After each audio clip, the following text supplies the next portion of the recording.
Hello again, Nightmare Society. I hope you all are doing well. I have a rather creepy story to tell you tonight about someone who was attacked when they were at their most vulnerable while in the hospital, and another story about being in your most vulnerable space, your home.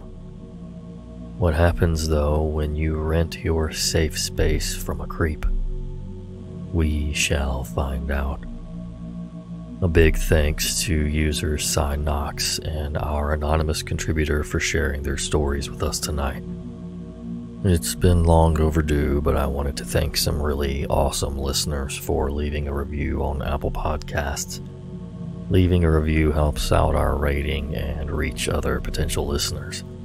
So thank you to Gwendolyn, Flow29, I Like Ducks 107, Emmasaid, Leah Crowe, DrLVL, Sino86, Alexis311, Exeleronn, Lovemygreatlife, Finley Heart Nightmare Society, really love that username, Spalding67, Sadie1842, Chad W31, bkozulla, Samurai Taco 21, This Girl Chris 1, xMindTheYapx, Nak Abu, Broccoli Rob 4, another amazing username, Sonoran Flower Child, and the reviewer, I believe they just pounded the keyboard a few times to leave a username, but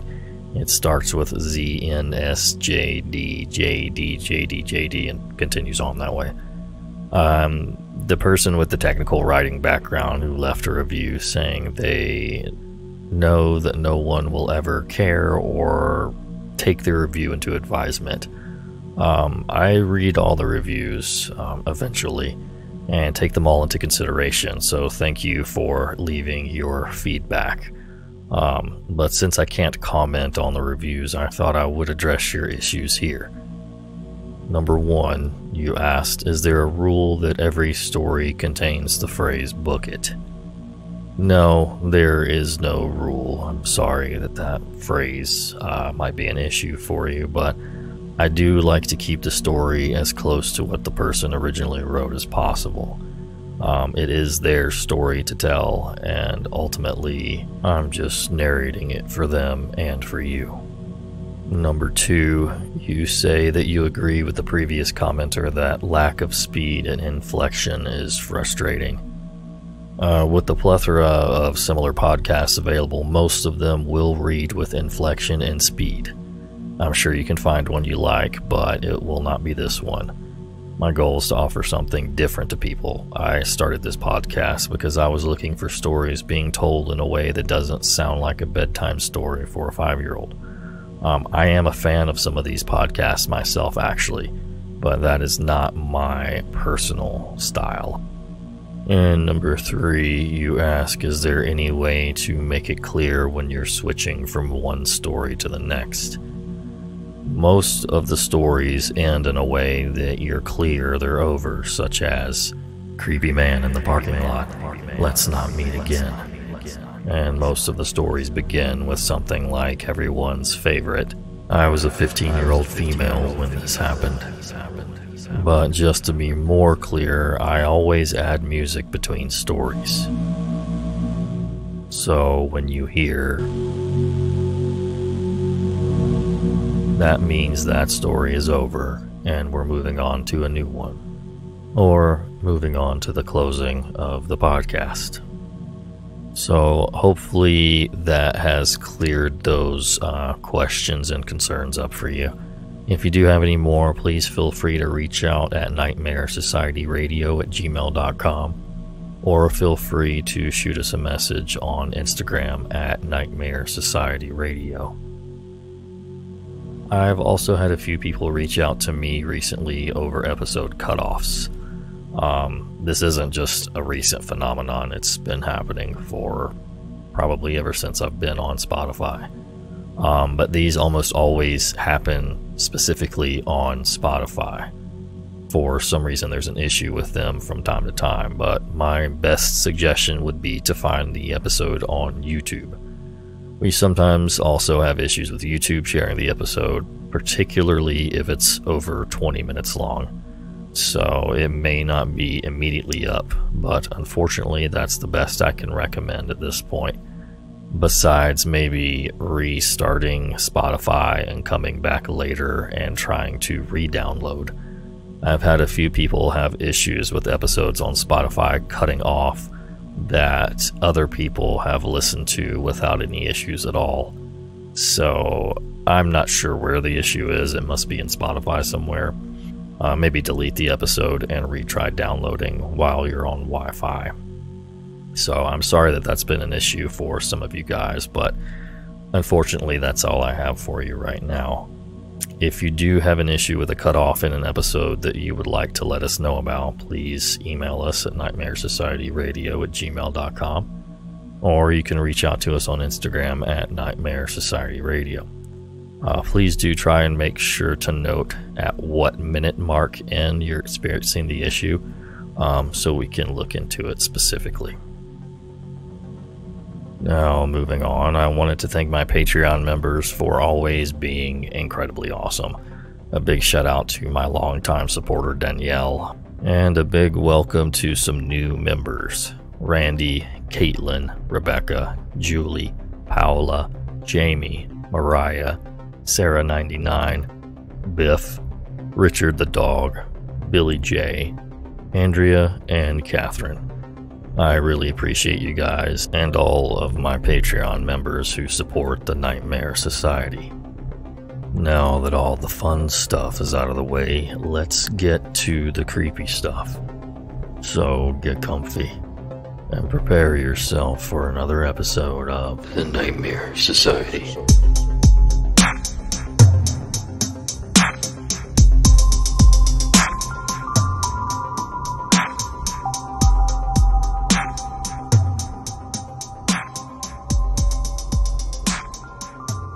When I was 20, I was hospitalized due to immunodeficiency for multiple infections, including one that had to be surgically excised. A lot of crazy stuff happened during that visit, including being misdiagnosed with AIDS and flesh-eating bacteria. This is at one of the best hospitals in the US, by the way. But this was by far the scariest thing that occurred at my stay. One night at about 3 a.m., I think, one of the nurses came in. I woke up because I had slept a lot that day, and the bright lights in the hall bothered me. It wasn't my normal male nurse, but an older woman, maybe mid to late 40s. I had never seen her before, and she looked very serious. She did not acknowledge me at all when I greeted her and asked her questions, but she just finally said, "It's time for your medication," or something like that. I tried to respect the fact that she didn't want to talk and just faced forward again, also because it hurt to move. But I noticed that she had a much larger volume syringe than usual. My morphine dose was always given in a 10 to 20 cc syringe, but this thing was huge, like a 100 to 500 cc syringe, and the accuracy couldn't be that good. So I turned my head again and asked, trying to sound friendly and interested, what my dosage was, and if she was sure she had gotten the right person. She ignored me, and I continued, "Because I think maybe normally my dosage is a lot lower. Would you mind double checking?" She only said, "Go to sleep. This will be over soon." She injected the medication and left. I was kind of out of it. I was just so used to all of this stuff going on around me that I figured I was mistaken. I tried to go back to sleep, but even before the medication hit me, I felt like there was something really wrong. I thought about kinking the IV line, which would cause the alarm to go off and force the issue, but I just told myself to calm down and try to go back to sleep. They do this for a living, after all, and it was probably just a change of nurse that was bothering me.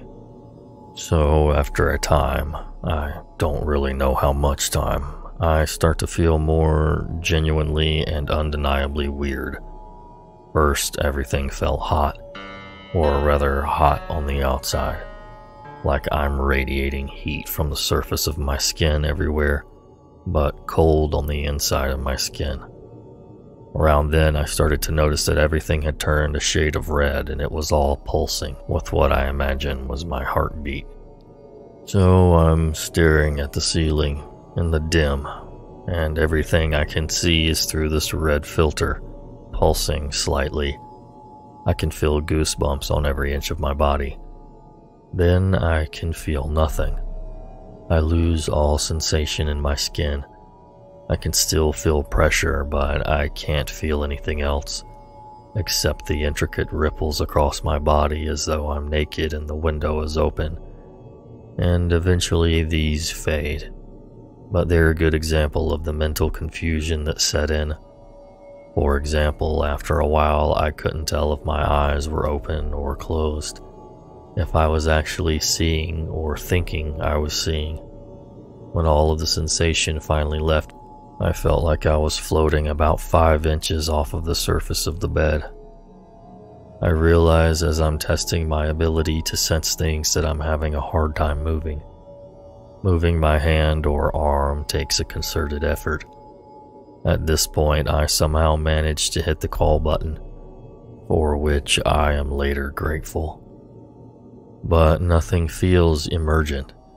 The whole thing comes with a warm fuzziness. So I spend a lot of time just playing with trying to move my hands or my arms, watching them before realizing I'm not actually looking at them, but nonetheless gradually losing my ability to move anything at all. Around the time I can only barely move my wrists, not my arms or fingers, and my legs are in a foreign country, I start to feel concern. I realize on some deeper level in the back of my mind that the feeling I have in the pit of my stomach is clenching concern, and that this actually has the potential to be very dangerous. I want to hit the button again, or even call out, but I'm just too tired. My muscles will not move, and now I notice that the pulsing isn't as frequent as it was, though it was only upon reflection later on that I fully realized the significance of that. So I kind of mentally slapped myself and set about consciously focusing on breathing. In and out. In and out. And don't forget in. That's the hard part. It felt like the nurses never responded. Or at least I would have guessed about 20 to 35 minutes. But suddenly, as if in slow motion, it seemed like a lot of things happened all at once. There had been this growing tension in me. If I could have flexed every muscle in my body, I would have been. I was fighting something very hard. And then my nurse came in. My male nurse, whom I had thought was out for the night.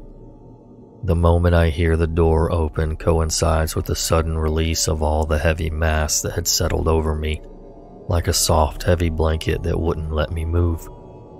And I suddenly sat up and projectile vomited into the bathroom, next to the nurse who was just walking in. After that, I could move. I could even speak after a few minutes. My nurse seemed relieved, to say the least. He cleaned it up and sat next to me and talked for a while. He said that another nurse had been trying to help him and mixed up my dosage, but he didn't seem to want to give much detail. It wasn't until years later that I thought. I was in the terminal ward. I had been out of it for days, clearly invisible pain for some of it. I was the youngest person there by 40 years or so. I wonder if it was just a mistake, or if that woman was an angel of death. Either way, I refused morphine for the rest of my time there, and ever since. I wouldn't accept any of the other painkillers either. So to the strange angel of death nurse who almost killed me, let's never meet again.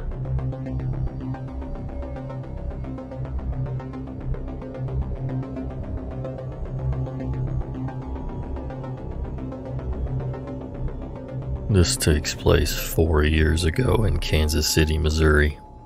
I'm originally from California, so trading up city life for a less urban life was very challenging for me. Making friends was hard, but I made the move to be with my dad, who lived in an apartment complex with a roommate. My dad was a trucker, so he was gone for weeks at a time, while I was left alone to work and come home to a foreign place that I was slowly becoming accustomed to. My roommate was gone most of the time because he had a girlfriend and he would leave his dog with me, so I never really felt truly alone. I had an old lady for a neighbor that would come up and check on me too. That's how people were in that area, and I found it kind of nice how people knew their neighbors. I got to know everyone in my building's name after about 6 months of living there, except for one. There was a man, I'd say in his early to mid-50s, who lived directly below my apartment. He looked, for lack of better description, like a creep. He was balding except for on the sides of his head, which that hair was straggly too. He was tall and kind of skinny and had outdated 90s glasses that you'd see on America's Most Wanted, and a thick mustache. He was the only person in the building who wasn't friendly, or at least didn't make the effort to say hello or introduce himself to me. He also happened to be the maintenance man for all 5 buildings. I didn't think much of this at first. I honestly don't care if you're not overtly friendly to me. I enjoy having space of my own, and sometimes being too friendly is suspicious to me. That's just a personal problem, but I'm explaining why it didn't send up any red flags at first. One day when I was pulling out of the driveway to go to work in the morning, I noticed across the large lawn that led to the door to our buildings, the maintenance man was standing in the center, staring directly at me. Stare, I guess, is the wrong word. It was more like a glare. At first, I looked around, confused, thinking perhaps he was looking at someone behind me. I was the only one there. Although a bit creeped out, I shrugged it off and continued with my day, forgetting all about it. The next day, I was over at my neighbor Claire's apartment, the older lady, and she happened to bring up a maintenance issue she had, but mentioned she would never ask the maintenance man for anything, and neither should I. I tried to ask her more about what she meant by that, but she ended up being very broad and said something along the lines of, "Everyone around here just kind of knows he's a creep." Fast forward to the first incident. It was around 2 a.m. and I was still awake, but only barely. I was sitting on the couch watching Parks and Rec, alone in the apartment.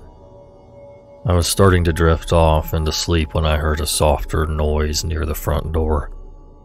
Thankfully, the show was very low in volume because normally I don't pick up on quiet noises most of the time. I turned off the TV and began listening. Next to the living room on the right side is the patio area, and on the left is the kitchen and the front door. The light from the moon and outside lamps were flooding through the patio glass door, so I could see the doorknob to the front door moving. Not just moving, but someone was using a key. In an instant, the door flung open and I was on my feet, with nowhere to hide at that point. I stood my ground and saw the silhouette step into the kitchen. That's when I saw that it was the maintenance man. My stomach dropped and he stopped dead in his tracks when he spotted me, looking as if it was unexpected to find me awake. I noticed he had a large coat on, even though it wasn't winter or even cold that particular night. I noticed that only because the jacket looked so bulky, as if he were carrying things in it that I couldn't see. What the hell are you doing? Was all I managed to squeak out. I was shaking, my knees feeling like they were going to give out. For reference, I was a 22-year-old woman standing a whopping 5 foot 4 inches with no way to defend myself at all from where I was standing. He looked shocked, which made me feel like I had gained a little power from the situation. He retorted confusedly and angrily with, "Your toilet's making a loud noise that I could hear from my bedroom." I was angry and terrified and only reacted with more anger when I saw him scrambling for excuses.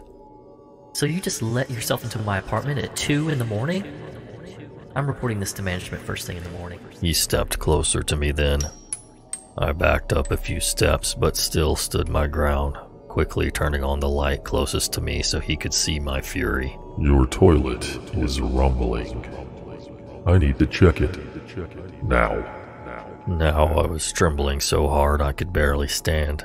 I had adrenaline and anger and fear all coursing heavily through my body. Get the fuck out! He started to take the liberty to look around the kitchen where he was standing. My head immediately thought, crap, what if he goes for a knife? And that's when he said it. "I can come in whenever I want." That sentence makes me shiver to this day. I didn't know what to do, and I felt the power over the situation quickly dwindling down to a bad feeling that something bad was going to happen. If you don't get the hell out of my apartment right now, I'm gonna start screaming as loud as I can. My voice was cracking and shaky, which made my heart drop a little in my stomach. I immediately felt like I was going to be sick when he took yet another step toward me. "Check the lease. I can come in whenever I want. I'll see you later." He winked at me, creating a wave of nausea, and I felt faint. He slowly turned around and walked out, closing the door behind him, and even going far enough as to lock it from the outside with his key. The next day, I contacted management as soon as their office opened. I could tell the conversation wasn't going anywhere when the manager sounded irritated right off the bat. When I told her that the guy entered my apartment illegally, she cut me off and told me that they do not allow any illegal activity, and that what I was saying was very serious. I thought, yes, I've got him, until the manager said, You can't just throw accusations around without proof. This man has dedicated over 20 years to work for this company, and we don't plan on getting rid of him anytime soon.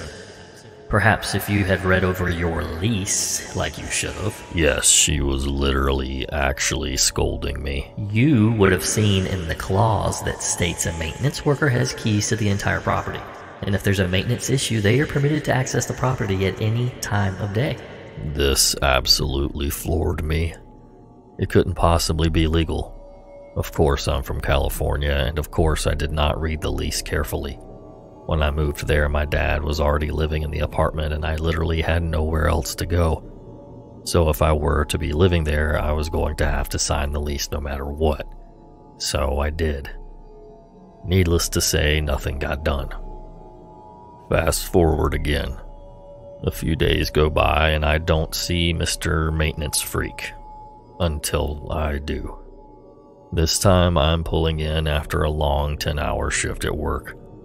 I haven't forgotten about the scary incident, but I had put it at the back of my mind for the time being to concentrate on other things, although I did lose sleep over it. I park my car facing the large lawn area again and start using my phone for a few minutes. I'm peering down at my phone and glance up for a split second before I see him there. He's standing across the lawn staring angrily at me again. And I mean absolutely furious. I quickly look back down and pretend to not have seen him, getting that sinking feeling again. As a paranoid person, I put the key in the ignition just in case and pretended to be scrolling through my phone while subtly locking my door. I glance up again, and this time he's stalking toward me, very fast. I look in my rearview mirror, hoping to see someone else that he may be stomping angrily toward. And of course, no one else is there. It's nearly dark now, but when he gets about 10 to 15 feet away from the front of my car, I can hear him shouting something, but I can't make out what he's saying. Now I put my phone down and I'm watching him come right at me until he reaches my window and starts banging on it with all of his might, and slams his body into the door. He's also fidgeting angrily with the handle, even though the doors are locked. My car does not have automatic locks, so I'm praying to God that all of my doors are locked at this point. My hands are shaking so bad that I'm having trouble starting the car. When I finally do, I realize what he's saying, which is a repeated cycle of the following phrases. I'm gonna get you, bitch. I told you it'll go whenever I want. You will want to get me or I'll kill you. I peeled out of there so fast, not even knowing where to go. I drove to the next county over, found a motel and stayed there for the night. The next day I took off work and went straight to the management's office. I told them exactly what happened, and no matter what I said, they did not believe me. This maintenance man was apparently God's gift to mankind or something. He was a monument to the company, and they appreciated his 20 years of service and dedication to them over him risking someone's life with threats. Long story short, I completely lost it. I called her a psychotic C-word and ended up getting evicted.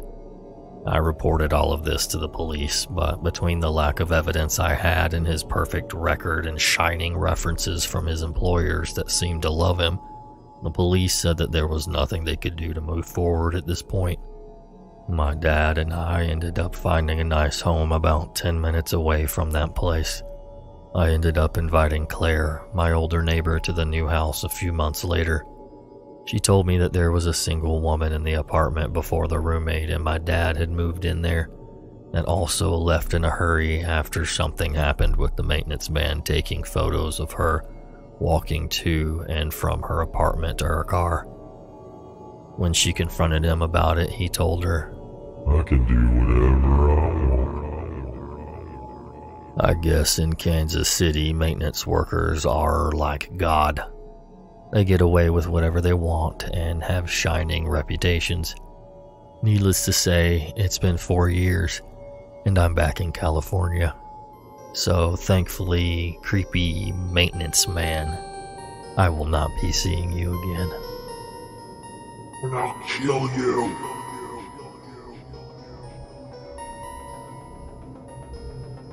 Thanks again to my Patreon members for supporting this podcast and keeping it going. And thank you so much for listening. And until next time. Sweet.